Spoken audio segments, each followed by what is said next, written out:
Good afternoon. I am Tina Tasaka, and this is the Lotus broadcast. And I am so delighted. I have a very, very delightful person here today, Mr. Rodney Allgood. And he is a friend of mine that I have not seen for many, many, many years. Good afternoon, Rodney. Thank you for being on the show. Good afternoon. It's an honor to be here. Yeah, Rodney and we ran into each other I would say about 5 weeks ago in Las Vegas. How about that? Yeah. Yeah, but we did used to see each other in Las Vegas quite a bit. We were on a board together for a group, and so we used to meet a little bit more, but that was, gosh, 10 years ago at least. And so I was so lucky to see you at a group in Las Vegas at a tech meeting at Tech Alley, and so I was so glad to see you that we could jump on this show today and just get down to some questions and see what's going on in this mad world of ours. So thanks for being here. So it's kind of funny too, because even though we were on that board, I really don't know a lot about you and a lot about, what went on in your life and what led you to doing what you do today. But I kind of wanted to go back and ask you about Hawaii. Are you from Hawaii? Born and raised. That's what I thought. What island are you from? I was born and raised on Oahu. My dad went to Hawaii in the Air Force in 1966, and he loved it so much that he stayed. He was supposed to re-enlist, but he stayed there, so I was born there. So I grew up on Oahu in a place called Kaneohe, and when I got married, when I was 23, I moved to Maui. Then I lived in Maui for 21 years, so they both are kind of like home to me. Okay, so were you living close to Hickam Air Force Base then, or Hickam? No, my in dad was stationed at Hickam, but that's not where we lived. We lived in a place called Kaneohe. My dad got out of the military about the time I was born, so I don't have any memories of that, right? But it was an interesting time because he went there during the all the civil rights stuff was going on, right? My dad's from the South, Tennessee. My mom's from Alabama. So when he got to Hawaii, the environment, he just loved it so much that he stayed. Okay, so you lived in Oahu, then you got married, then you moved to Maui. And on Maui, were you on closer to the Kaanapali side or closer to the Kihei side or kind of right in the middle? Yeah, I started off in Kihei. I lived in Kihei for 3 years, and I moved up country. So I moved to Makawao and Kula. So I lived up on the hillside. Okay, so there's kind of some funny stories about living on Maui and some scary stories. Like people had a lot of weed growing up there on Maui. Oh, yeah. Like people would protect their weed and there were guns and stuff like that. Is that really true? Yeah, for some people, like the big growers, protecting their stuff. But Maui was a really chill place. I was glad to live there, and I raised 2 kids there, and it was a good time of life. Yeah, and so it must have been just absolutely heart-wrenching for you when the fires hit Maui. I mean, yeah, watching Lahaina disappear, that was hard. I have so many memories. I owned a company that would pump the grease and oil from restaurants and also septic systems, but so many of those restaurants were my accounts back in the day. Right? I just have so many memories of Front Street and all those restaurants, and I spent so much time there. It was really, really sad. Even sometimes I watch videos on YouTube, but they fly a drone over it and it's completely gone. It's just heartbreaking. Did any of the businesses persevere through the fire? Nowhere near Front Street. That's gone. All of them. Absolutely. Okay. All of them burnt to the ground. Gone. Okay. Like Lahaina town does not exist. No. I was sitting right here in Scottsdale watching all of it as well, with just massive tears rolling down my face the entire weekend. Yeah, I feel you. I worked in Hawaii for over 20 years. I didn't live there, but I would go there on business. So I understand. I mean, I felt like I knew it and know a lot of people in Hawaii, and my ex was from Hawaii too. So I get it. I get it. Such a historical town, you can't bring it back. You know what I mean? It's not like You cannot bring it back. You cannot rebuild what was there already. You know, it's just you know you can't and the little the little ship that was out there in the just right off the water, the sailboat that was turned over, that was so historical, and everybody knew all the shop owners and everything. It's just now, have you been back since the fires? I have not. I do have some business there in December, I believe. So I will be back, and I have some schools to speak at in the fall. So I'll be back soon. Okay, okay. And I'm going to put the fact that you just said schools to speak at, kind of put that on the side there. I want to talk to you about that too. Okay, so all right. So you grew up in Oahu, then you moved to Maui. You've got a lot of roots in Maui, and you were in Maui for 23 years, on Maui for 23 years. 21. Yeah, okay. And then you came to the mainland. Then I moved to back to Oahu for 5 or 6 years. Okay. Got divorced and moved back to Oahu, and then I've been in Vegas for the last 10 years. Okay. Now, in between that time, there was a little thing in there that you got involved in the Jehovah Witnesses. Is that I understand? Oh, I was born into that. Okay. Your parents were in Jehovah Yeah, I would Witnesses. never join it. Okay, and I, I don't understand how that yeah. works at all. So there is going to be some naivete on my part all the way. I will fully admit that 100%. Okay. Yeah, so I was born into it. My dad and mom became Jehovah Witnesses when I was about the time I was born. So, Okay. I was raised in that, and I've got some good memories. I mean, I had really good friends growing up, and it's a very close community of people. Um, but it never resonated with me, right? But at the same time, when you're raised that way in any kind of high control religion, your association is monitored, who you hang out with. I mean, you're really in a kind of closed society, so it's all you know. I married into it. My ex-wife was a Jehovah Witness, and the older I got, the more it wasn't resonating with me. And I hit about 30, and I was like, this is not right. It's not true. I don't believe it. And I respect anyone's belief, right? But I built a life on top of it, which was the difficult thing, right? I had a business.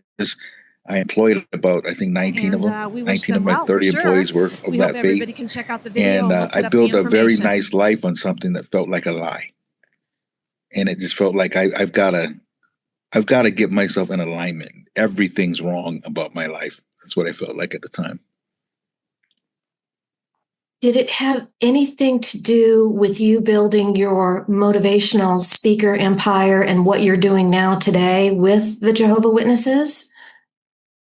Clarify that question. Well, with what you're doing today, with your business today, being a Yeah. motivational speaker and what you do today, did that have anything to do with you building that business?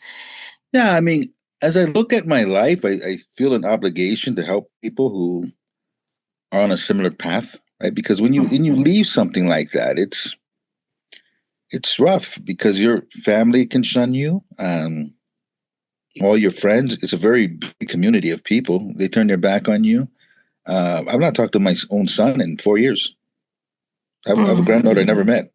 Right? It's stuff like that because they turn around and shun you when you leave, and especially because I help such a big community of ex-members. I have a Facebook group of about 12,000, yeah, 12,500, 12,500 members that were in that faith, and I help them move along in life, find themselves, to reinvent themselves. But for people who are in the faith, they look at me as somebody who is an anti member. And for me, people can believe what they want. I'm not anti anything, but you should not be punished. You should not be shunned from your family. You should not just be thrown to the wolves, right? And it happens a lot. So I help a lot of those people just to find their way,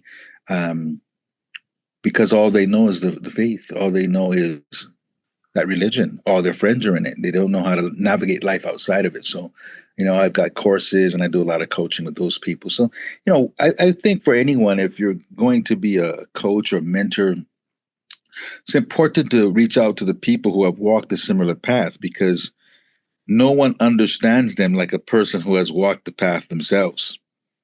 And that's what a lot of things, right? So I felt the need to do that. So I've done that for the last 8 years, on top of speaking on different stages for other things. But that's been an important work of mine that I've been pursuing. Yeah, being able to share that wisdom and being able to pass along that wisdom is so incredibly important. And, you know, I understand the stigma that you're going through. I do. I do. And I mean, we can talk about this stigma all day long, which, you know, I wish we had that kind of time, and we at some point in time we will have longer conversations, but the stigma is out there in so many different ways, from whether it's religion, or if it's politics, or if it's plants, or if it's drugs, or whatever you want to put it into what bucket. There's going to be the stigma, and there's going to be families or friends that just aren't going to like it. And they're not going to talk to you anymore. And it's a real sad thing. Yeah, it's sad. A lot of people are followers. A lot of people will find things that work for them, or philosophies, whether it's political, religious, or whatever, that they feel work for them, but they want to force it on other people. While they had the right to discover what worked for them, they want you to not have that right to discover what works for you. And people really need to honor each other, understanding that people have different ways of seeing things, different experiences, different lenses they look through. And it's really important to understand that as human beings, we're made different on purpose. If we weren't supposed to think differently, we'd be like animals, just acting on instinct. But we get the freedom of choice. And I see it a lot with politics, where people lose friendships because of politics, and don't like that someone they love sees things a particular way. But, those kinds of things are based on your life experience, based on the things that might benefit your life today, based on your influences. All these different things kind of dictate how people see life. And you can't judge someone as being bad, or as being misled, or anything, if they just had different influences, if their mind was programmed differently. Our mind, our subconscious mind, gets programmed by something. That's the way your mind works. And to judge somebody for the way they see life is really, really not fair. And I think a lot of people lose, precious friendships, because they're expecting people to look out the same window as them. And we just don't, and we won't as human beings. And it's really important to learn how to get along while not agreeing on everything. And if we all agreed on everything, we'd still be in a primitive age. Nothing would be invented. Nothing would be, the imagination would be dead, right? It's required that someone thinks differently to create Absolutely. things, to move things forward. It's required that people see things differently. And I think we grow when we are curious about a mindset or about a belief that's different than ours. We don't grow just being around people that think like us. There's no growth, right? That's You right. grow by understanding what somebody else thinks and why. And it comes to politics. If somebody grew up in poverty and had these situations that somebody who grew up in privilege, doesn't identify with, this person needs to understand why this person thinks this way, because they had a different experience, and vice versa. And you don't have to agree, you just need to understand. And when you That's true. understand, you come closer to the middle of things. Then you So can have true. compassion. And that's what the world needs, is compassion. Yeah, I do feel like it's been lost a lot. I do think that empathy and compassion has been lost greatly from so many. And, or maybe it's not lost, maybe just people have, it's been diminished. Well, I think as a society, we've become so self-centered. Like, what benefits me? What's in it for me?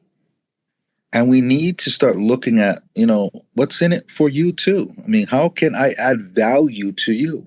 If people start looking at things through the lens of adding value to others, right? You already know what's in it for you. Okay, so what's in it for you? Where can we meet halfway? Where can this be a win-win?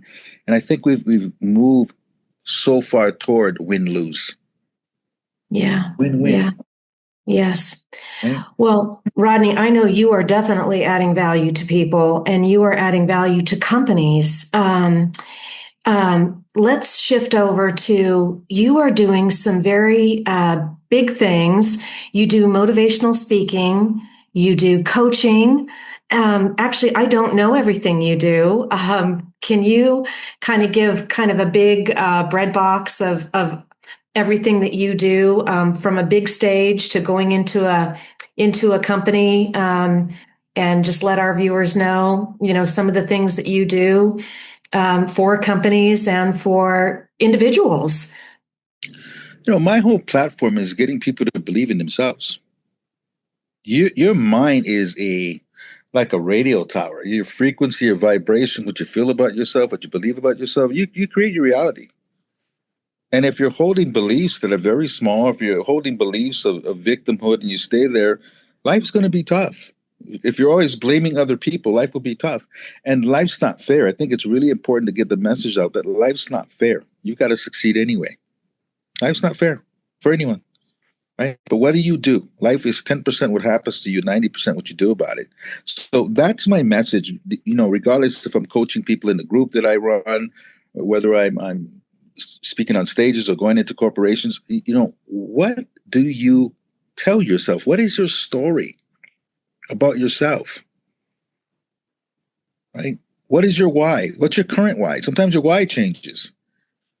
When you got kids, that's your why. That's what motivates you. That's what gets you to work so hard and push so hard because you want the best for your kids. Sometimes people lose their why when they get older. The kids grow up and they lose their why. They don't have the spunk anymore. What's your current why? And that's something that people really need to focus on because in life we go through seasons and we have to know where we're adding value today. When you have children, you're adding value to your children. When your children grow up, where are you adding value now? Because that's where your happiness lives, right? Because there's a reciprocity to life. It's not just give me, give me, give me. Where are you adding value? Where is it that the life that you've lived can add value to the lives of others? When people start seeing that and people start really, really valuing how they interact with others and what they give to others, which they'll receive, right, in reciprocity, that's when life starts to change. That's when you get happy. That's when you get motivated. That's where your I agree purpose with is. you. Yeah. Yeah. When you get those initial inquiries, when you get companies, for example, calling you and they want you to give a motivational speech, let's say to a corporation, let's say it's a group of realtors, um, how does that initially go? They're calling you because do they just want motivation or do they have some other underlying issues that they want you to kind of fix? Yeah, normally they have things they want addressed. Being a speaker is the gift of words. It's how you say things. There's nothing new to be said. Everything's been said. It's how you say it. It's how you put it across to your audience so it really gets into them. And that's the gift that you have as a speaker is knowing how to say things. So a lot of times they'll know what points they want to get across. They know what they're frustrated with. And a lot of times I've spoken to audiences and I'm speaking and I see the sales manager. I remember this at a car lot one time. He's almost jumping up and down because it was like, yes, that's what I've been trying to say. He's getting so excited because the way it's being delivered, he knows they're receiving it.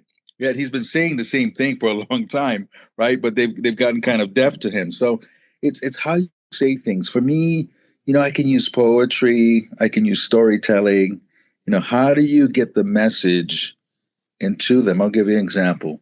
If I am talking about everyone having a gift, which I believe everyone does, everyone has a gift. Some people are so disconnected from it that they don't know what it is anymore because they've been so out of alignment for so long. Some people have been in violation of self, betraying themselves, doing something they have no calling to do or don't want to do, letting their dreams die. And I might put it in a poem like this. This is called The Gift. It goes like this. There's a gift that dwells inside of you, bestowed by the universe. Your purpose lives within your heart, for it was given to you at birth. Your worth is not in question, but sometimes doubt won't let you see the greatness that resides inside of you. It's your belief that sets it free. This gift is not for you.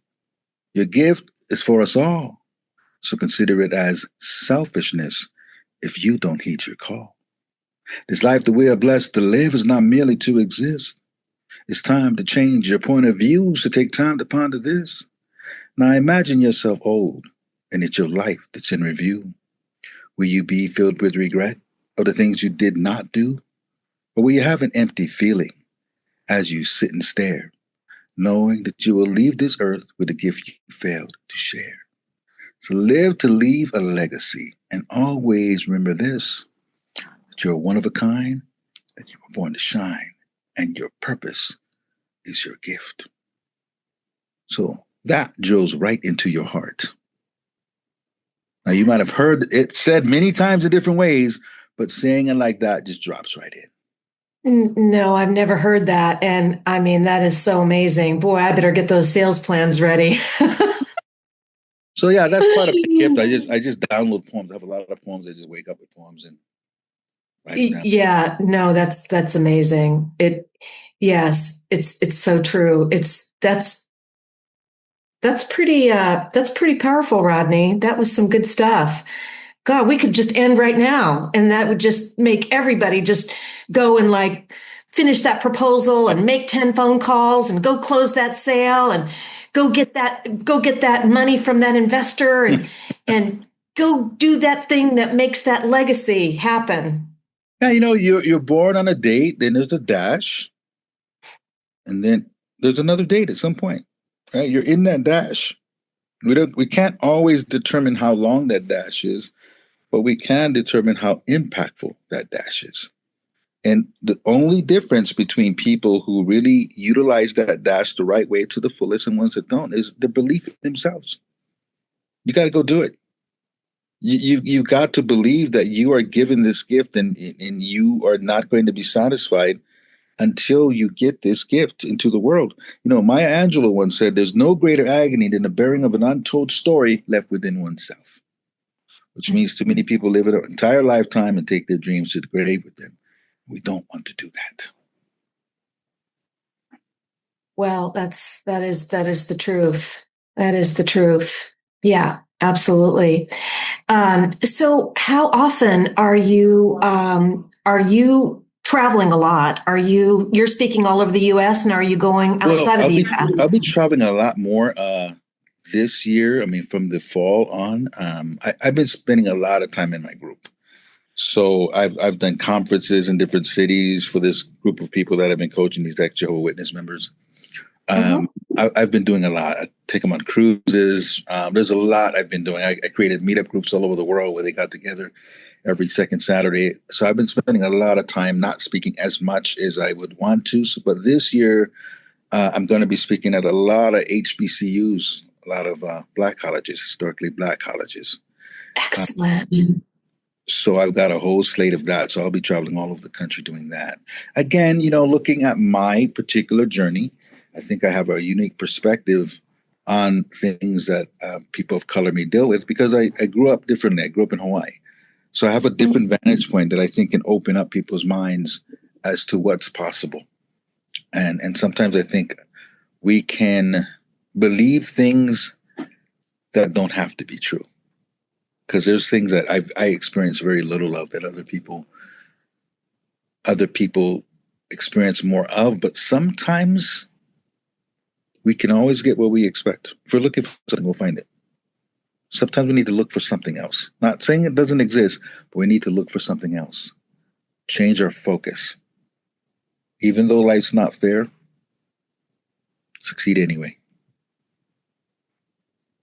Yeah, the Hawaii culture is very different. It is very different. And I mean, I can't even imagine, you're black and then the Hawaii culture on top of it. It is completely different. I mean, I Yeah, was I was absorbed in the always Hawaii culture with Japanese people, but not black people. I was And that's I was different. always the only black person in school, or I was always the only black person. Every now and then, be one in the military or something, but very few. So I'm real comfortable in any circle of people because I'm Sure. not. It doesn't. It's not a factor to me. Okay. Okay. Yeah. Yeah, I would never even I would think about that. Being in Hawaii, it was always Japanese. It was Japanese, Japanese, Japanese, Japanese, and I grew up I around a was lot of always the Hawaiian. only white person Yeah, over there. The Hale girl, right? There's the Hale girl, but big Asian influence. But I grew up. yeah, I grew up around a lot of Hawaiian people, a lot of local people. I grew up speaking broken English, and I acted just like them. a lot of pidgin English, Only grew up that way. right? Yeah. Okay, so the university, so you have a whole curriculum, you have a whole unique set of motivation and stuff that you're doing with the universities then that you've taken on the road. That's fantastic. And is that starting this summer? It's starting in the fall for college Starting in the season? fall. Yeah, starting in the fall. Excellent. Okay, where's the first one that you're going to? Well, we're working that out now because people are off for summer, and we were working that out now. So I'm in the middle of a lot of negotiations. A lot of high schools too. I'm doing a lot of high schools. So in Nevada, I'm going to be in Phoenix, Scottsdale also, with some high schools. Oh, super. That Yeah, is fantastic. I love young minds because they're not jaded yet. Oh, yeah, for When I sure. do a high school, it's like a rock concert. It's like 2,000 to 3,000 kids, and that's the greatest high when the school shuts down and everybody's walking to the gym and you're the show. you know?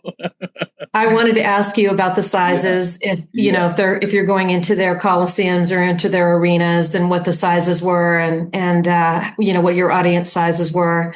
yeah. High school's more because it's the whole school, so it'll be like 2,000 or 3,000 kids. Um, Colleges will be more in theaters and stuff like that. With colleges is usually something they promote and who chooses to go. It's not required. It's who chooses to go. Yeah, it varies, but I love young minds because they're just so full of optimism and hope, and your message really makes a difference. I think we can all think back when we were young and someone crossed our paths that we remember. I try to be that guy. One day, this guy came to my school and he said this, and I never forgot that. That type of stuff. Absolutely. If you've made an impact and if it was impactful for them and they remember just one key thing that you Yeah, said that motivated them to do this, or for them to take a different path, to go down that way, or to, do something different with their life because of something that somebody said. That's so cool. And they remember you. Well, yeah. they'll remember you. They will. They'll You know remember what's you. so cool is I was doing business with someone, and she sent something. She sent something to her assistant who lives in Hawaii. The girl's here, but her assistant lives in Hawaii. And when she got my stuff, she said, "That man spoke at my school." Back in 2016 or 17 or something like that. And she remembered it. And she remembered things that I said. So that was pretty cool. That was like 2 weeks ago. She goes, she said you spoke at her school. I'm like, oh, Lovely. cool that she Are remembered that. you are you always solo, or are you ever in a panel situation? No, just me. Say yes, you're always It's just, solo. Okay. it's just me. Sometimes I'll bring, I'll do things like I'll hire rappers from Gig Salad. It's a place where you can just hire independent people. And I'll find some rappers and I'll have them create a real positive rap because I want to bring it to their level. In the middle of my speech, I bring these guys out and they do their little hip hop thing and engage the audience. And because you always want to speak at their level. When I'm speaking to kids, I dress down. Usually I wear suits and stuff. But you're talking to kids, you want to get to their level so that they receive you. So I got little tricks like that to really get things on their level. Yeah, you kind of have to associate with them. I've noticed. Yeah, yeah. Once in a while, yeah, you do have to do that. Sometimes I'll, interview like a 23-year-old guy and I really don't have anything in common. And so I'll go to sports. Yeah, They yeah, always want to talk sports. It's like that's one common thread that I know that they'll want to talk about. right. You know what? So I did want to ask you though, going back, so when you do get hired with these companies, with corporations specifically, and you were talking about the sales manager being in the back, and even though they've said the same thing over and over, to their team, but when you come in, you've got the sizzle and you say the right things. Um, has there been a common thread though? Like what has been the common thread from those companies as to why they wanted to bring you in? Like what was the common thread that you saw across the board, let's say over the last 2 years? That I can keep their attention, right? So when you know how to tell a story and you're infusing everything I do is on purpose.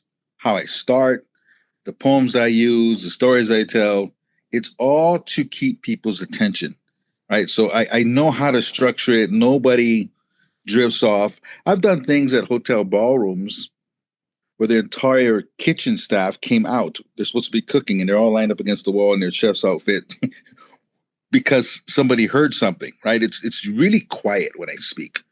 So everything you say it, how you pause, it's the way you speak.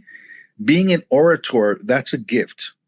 There are different kinds of speakers. Some are storytellers, some have an amazing story to tell, some are experts. But being an orator is when you understand how to roll with your words. So, what they appreciate the most is the level of people's attention. Okay, so do you work with people that are professional speakers on how to prepare for speeches Yeah, and yeah. journalists and people like me who want to better their craft, for I example? coach speakers. I have one I'm coaching tomorrow. I coach speakers. Yeah. Okay, that's I, te- fantastic. I teach people that speaking is a lot like stand up comedy. It's the closest analogy I can compare it to. If a stand up comic comes out and tells three bad jokes like no one laughs, and his fourth joke is kind of funny, they're still booing, Yeah. right? It's hard work to bring them back. If he tells three hilarious jokes and the fourth one's not that funny, they still laugh, right? So speaking's kind of the same way. You got to come out the gate. You got to smack them. You got to let them know I'm here. You got to let them know I'm the dude or I'm the woman, right? You got to own the space. And there's certain things that I teach speakers to do that can make you look really smart, like remembering quotes, make you sound really smart because you remember quotes. Storytelling, how do you tell a story? It's a way to tell a story. When people first start to speak, they usually speak very fast. Their voice goes high. You got to speak slow, right? It's like being a woman, and if a guy approached you, right, and you've had this happen where someone walks across the room and approaches you, and he's nervous, and you could have thought he was a good-looking guy, but if he's nervous and trips all over himself speaking, you've lost interest. Like, oh, well, he's cute. How adorable. He's cute, but you don't have any interest, right? Because the confidence isn't there. But when someone comes and looks in your eyes and is not afraid and speaks in a deep voice and slowly, well, your knees melt. Because like, whoa, this guy's confidence and his presence is there. And it's the same thing with speaking. You got to be able to look people in the eye. You need to own the stage. You got to speak Okay, I slow. can block all that stuff out. I can block it all out. Yeah, Truly. there's an art to it. There really is. You have to be able to block all that out. You have to block out all those distractions. Right, right. It's true. You really do. You have to be able to block it all out, but not everybody can do that. Yeah, so there's little tricks I teach people. I teach people how to never have a bad speech. So even on your worst day, you know you struggled, the audience doesn't know. And I got little tricks that I use, and people that know me that I've told my tricks to, when they see me using them, they know I'm having a bad day because of what I'm saying and certain things I'm doing. I got ways of stretching time when I'm short on time and things like that. But I teach people how to never have a bad day to your audience. That's so great. That is great. I would like to ask you though, in any of your preparation, let's say you're going on a new cruise line, you've been booked by a new company, it could be, various situations. You've been booked by a new corporation and you're going to be doing a 10 segment, deal with them.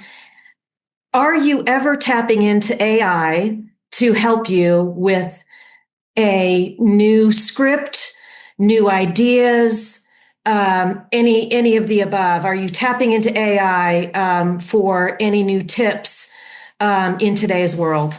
I want to tell you something. I have never written a speech in my life. I don't write speeches. I don't practice. I'm very knowledgeable on what I speak about. So what I typically do is before they say my name, I'm usually sitting in the corner with a headset on and I'm listening to meditative music. I'm trying to clear my mind because I feel like the message comes through me.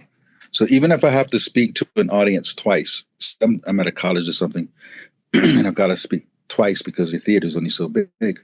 If you're there during both sessions, I did not say the same thing. I got the same message across, but I did not say the same thing. Because I don't Yes. like to try to remember. What I will remember is bullet points. I remember Yes. bullet points so I keep track and keep on topic, but I don't try to. I have enough knowledge of what I speak about that I don't have to. The phone is ringing.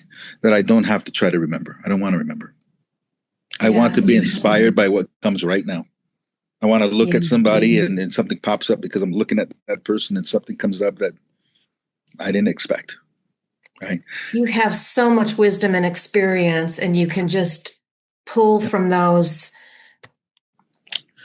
You know, experiences and just exactly.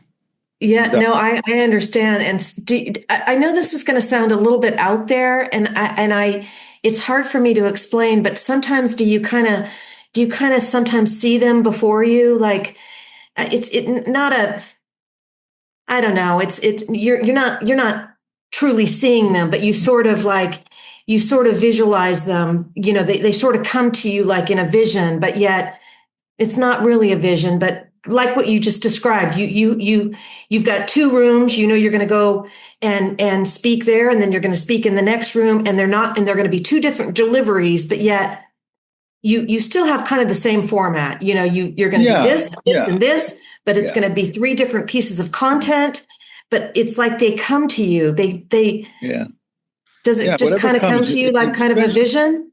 yeah. Like what I normally do is like, okay, so if I have a gig on Saturday, I'll play it out in my head, right? Just not anything in specific, but just the ideas are there. Like I'm good. I've got this idea here or this topic here, and I know I can run 10 minutes on that topic. Now, what I say in that 10 minutes might vary, right? But I know this is a topic. If I got my bullet points, that I got a lot of material there, right? Um, Understanding my bullet points and where I'm trying to go. That's the only thing I want in my head. I have tricks when I'm short of time to fill time. That's when I'm having a bad day. To say I'm fighting a cold or something and my brain's really not working, because normally I can be thinking ahead of what I'm saying, and I'm good because I'm always thinking way ahead of what I'm saying. On a bad day, my words and my thoughts are the same. So there's things I miss because I got brain fog. Or I'm fighting a cold. I got tricks to fill time. So I got stories to tell. I've got different things that I use where I look at the clock and I'm like, oh my God, I got 20 more minutes and I'm running out of things to talk about. I got ways to fill that 20 minutes always. Yeah. And the audience can't tell. That when you go through that thought process of that mental rehearsal, are you uh, walking or on a treadmill or running or exercising, or is it you're just sitting still? Or I'm just laying down usually. and just kind of Okay. visualizing it, Okay. right? All And I right. usually say something very different. I just never know what I'm going to say. And normally I can start with a poem. I use this trick a lot. I'll start with a poem. Like I'll kind of pace the stage just long enough for it to feel just a little bit uncomfortable before I say anything. And that's my way of telling the audience that I'm okay in this space, that I kind of own this space right now, right? And it's kind of an anticipation. Remember when Michael Jackson would pop out and just stand there for 2 minutes? Remember that? I think it was the Super Bowl. He would just pop up and just stand there for 2 minutes and not move, and everybody go crazy, right? Because he's building an anticipation. Because as soon as he drops that, he just goes into his dancing, and everybody goes crazy. Well, there's an art to that. So I might come out and pace the stage and not say anything, and then break into a poem. I might be walking across the stage and then look at the audience and go, "If you knock, it shall be open. And if you ask, you shall receive. Now, what you need to find deep in your heart is faith and to believe. You see, having doubt is just like poison, it spreads death to all your dreams. But your having faith is the expectation the things you see will come to be. Now, never let anyone around you tell you what you can do, for they can't comprehend, nor can they understand a dream that was meant for you. Now, the word fear stands for false expectation appearing to be real, but fear will dissipate. If you have faith, you'll find the strength that you can feel. Now, you've heard this said before that there's nothing that you cannot do. Learn to let that sink deep in your soul and know this to be true, that if you believe down to your core, there's nothing that you can achieve. And it all begins, listen close, my friends, with a dream that you believe. And when I start like that, I got them. They are Yeah, you just, got I me got for them. sure. Right. Again, I'll wait just a little bit. There's a theatrical thing to speaking, right? So I make them wait just a little bit, then I hit them with that, and I got you. And then I'll go into it. But while I'm saying that poem, because my poems are so memorized, I'm also figuring out where I'm going to start because I really don't know, right? So while I'm saying that poem, I'm figuring out where I'm going from there, right? I'll give you another trick. I might have lost my way. And you know when people say sometimes, I digress because they went off course and they don't know how to get back, right? They went way off course and they're trying to get back on point, and it's uncomfortable because the audience sees them trying to find themselves. So I might use that quote I told you earlier. I've lost my way. I'm trying to figure out where I'm going next. And I might say, the great author and poet, Miss Maya Angelou, once said, she said, there's no greater agony than the bearing of an untold story left within oneself. Y'all feel that? I'm going to say it again. She said, there's no greater agony than the bearing of an untold story left within oneself, which means so many people live an entire lifetime and take their dreams to the grave with them. You see how I said that slow and I said it twice? Mm-hmm. And that is so memorized to me, I don't have to think about it. I'm figuring out where I want to go next. That's why I said it twice. For the audience, that seems dramatic. But for me, I'm slowing everything down. I'm repeating myself so that I can figure out where I'm going next because I've lost my way. And that's how I do that without anybody seeing what I'm doing. I don't want to say Whenever you say that means your words are ahead of your thoughts. And you're trying to slow your words up so your thoughts can catch up. The way you want it is that your thoughts are ahead of your words, right? So these are the kinds of things I teach people so they can always perform and they can never tell you're struggling when you're having a Yeah. bad day. Yeah. Do you think that a lot of people sitting, though, listening to you have never heard poems and quotes before? Yeah, I've heard quotes for sure. Poems and the way I deliver them. I think that's the difference because Mm. people have heard poems, but if you just read off a poem, a lot of times people are reading off a paper. there's nothing theatrical about the way they're saying it, right? So they're Mm-hmm. just mouthing off a poem, and it doesn't hit you. It's how Right. it's how you say it. Again, like a comic, How it's it's how it's how you deliver the impactful. joke, right? Somebody can come to work and go, "Oh, Dave Chappelle is hilarious," and tell the same joke, and it's not funny coming out of your mouth because you don't know how to time it, right? It's about timing and how you say it. So with poetry, again, you've got to know when to pause. You got to know what words to stress. You got to know when to look at people. Those kinds of things, because there's a theatrical part of speaking that a lot of people don't focus on. Right? Yes. There are times in your speech where it's a one man play or one woman play. And if I'm telling a story, I've got to tell the story in a way that you see the movie in your head. If I just tell a story, and it's not going to drop the same way, but if I tell it the right way, you see the movie in your head. It's like that uncle. We all have that uncle in our family that's a storyteller, right? It's because he's hilarious because you see what he's saying. That's why it's so funny. Is there anyone you study or anyone you follow because you like the way they deliver a poem or they deliver a line in a movie or that you like their acting or you just love the way that they deliver a line or a script? I wouldn't say I study anybody, but I definitely notice it when I see it. Right. So if I see something that I like, I like that. Even a speaker, I like that. I'm gonna incorporate that. I never want to copy somebody. I don't want to sound like anybody, but I like to incorporate things, not emulate things, if that makes sense. Right. Yeah. Yeah. Well, Mr. Rodney, I know we've gone a little bit over here, and that's quite okay. I would love to have you back on the show again, like after the, let's say toward closer, like late fall, after you've been indoctrinated with all these students, and hear some student stories.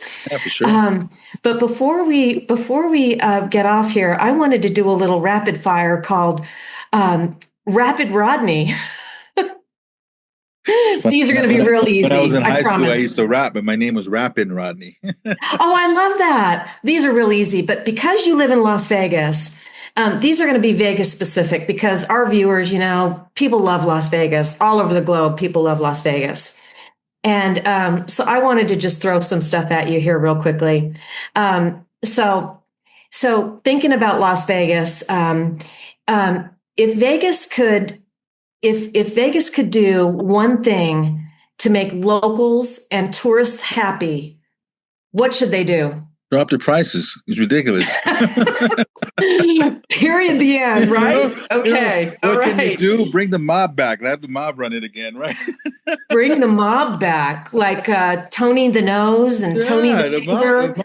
the mob gave a lot of stuff away. These corporate people, they get you every corner. Bring Jimmy the Finger back. Right. Okay. What's going to be the best thing for Rodney to eat for the 4th of July? Oh, I'm going to a friend's barbecue, so it's going to be some I'm sure some barbecue ribs, and yeah, I got a party to go to, so there'll be no shortage of food. I think some Excellent. ribs. Yeah. Okay. What's the best locals casino? Um, Stations. I mean, I love the Stations casinos. I live by Red Rock, and have you been to the Durango yet? I have. I Yeah. love the new Durango. I need to get back over there. I'll be coming Yeah. in July for the Champ Show. And then, yeah, I'm going to Yeah, hit Durango I for love sure. all the station casinos. Yeah. Yeah. Who has the best speakeasy? Oh gosh, I just went to one. Where was it? Where were we? Oh, we were at Manly Bay. One I just found. Yeah, it was pretty cool. Oh, And I there's wouldn't know it. and there's one that I like at the Cosmo. Yeah, they keep popping up. But no, you know what's one I like the best though is because I love jazz is the underground. I mean, Mob Museum. What's it called? Mob Museum. Oh, the Mob Museum. You're right. They do You know have that what I cool mean? Yeah. I speakeasy. like that because there's jazz in there. Yeah. Oh, yeah, that And, place is and that is badass. a true speakeasy. Like you would never guess it was there ever. You're so right. And that is, I don't think that it's well known. I mean, I think tourists know about it because they go to the museum, but then you stumble into the speakeasy. But I don't think a lot of locals would go to the speakeasy because it's a museum. A lot of a lot of kind of well-known singers that I know sing there, and they bring their fans, their following. That I think that's how it really gets known. Very cool. Okay, and then last question. The best secret that you know about in Las Vegas? Best secret is these little spots that I know right outside of Vegas that are like desert oasis where you can swim and it's got natural water and that type of stuff. Like I got some little getaways that maybe an hour out of town that most locals don't know exist. All right. So Yeah. we're going to make a little Rodney secret book. Yeah. Speak well and do secret things by Rodney. So, Mr. Rodney, okay, so you've got some big things coming up. You've got your all of your speaking engagements at the universities. You've got some speaking engagements with cruise ships. What else do you have coming up in 2025 that you can tell our viewers? In 2025, well, that's it. I'm trying to That's a really lot, keep it though. simple. That's a lot, and It's a I'm just trying to lot. keep it simple. Yeah, yeah, that's it. I try to not put too much on my plate that's distracting. Well, I'm writing a book. I've got one book done. I'm writing another book that I should have done in a month or so. And is So there an anticipated release date for your book? yeah, I just decided this day before yesterday. So I'm gonna shoot by the end of summer. Have it done. That's pretty quick. Yeah. That's very quick. Yeah. Basically writing what I speak, so it should be a pretty quick process. Well, that will be a good reason for us to jump back online too, is to announce the release of your book. That would be great. That would be super, super. Well, unless there's some final words that you would like to share with our viewers, we'll definitely put up your website and everything here on the Lotus broadcast and when we release this, and so people can reach you and find the great Rodney Allgood, and so they can book you and reach you for sure. We can do that for you. Is there any final parting words here? Keep pushing. Life comes with challenges. Life knocks us all down, but keep pushing, keep believing. Remember, like I said earlier, life is 10% what happens to you and 90% what you do about it. So keep your mind in the right space. Have a vision for where you want to go. Know where you are. Let that natural GPS system just kick up in your head to take you exactly where you want to go, and it will happen. That's fantastic, Rodney. Well, I would like to thank you so much for jumping on our show, and we appreciate you so much and look forward to having you on another show. And I'd like to thank and wish everybody a happy 4th of July weekend. Everybody be safe, and please look out for your animals. Bring them inside. Don't make them listen to all the noise. And especially if it's hot out there, please bring your animals inside. That's my message that I'd like to pass on to everybody. So happy 4th of July weekend to everybody across the nation.